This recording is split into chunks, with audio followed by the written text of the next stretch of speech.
राज्यात अवैध प्रवासी वाहतुकीमुळे होणारे अपघात रोखण्यासाठी मालवाहू वाहनातून प्रवासी वाहतूक करणाऱ्या वाहनांवर कठोर कारवाई करण्यात येणार असून अशा वाहनांचे परवाने रद्द करण्याचे निर्देश दिले आहेत, अशी माहिती परिवहन मंत्री प्रताप सरनाईक यांनी विधान परिषदेत दिली.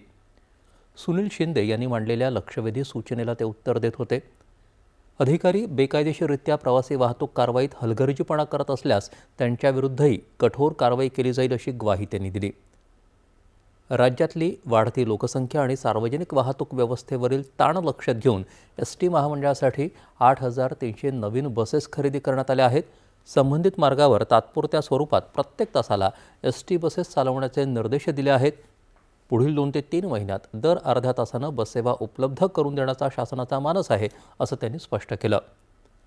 मुंबई विद्यापीठाच्या TY-BCom परीक्षेतील प्रश्नपत्रिका फुटीच्या प्रकरणाची CID मार्फत चौकशी करण्याची सूचना विद्यापीठाच्या कुलगुरूंना केली जाईल, असं आश्वासन उच्च आणि तंत्रशिक्षण मंत्री चंद्रकांत पाटील यांनी विधान परिषदेत प्रश्नोत्तराच्या तासात दिलं.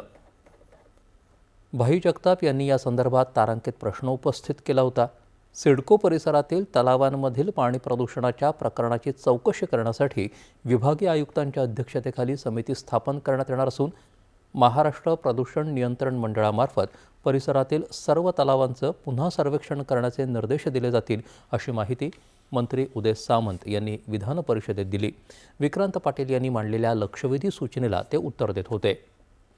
पुणे आणि पिंपरी चिंचवड शहरातील हडपसर, दापोडी आणि फुगेवाडी परिसर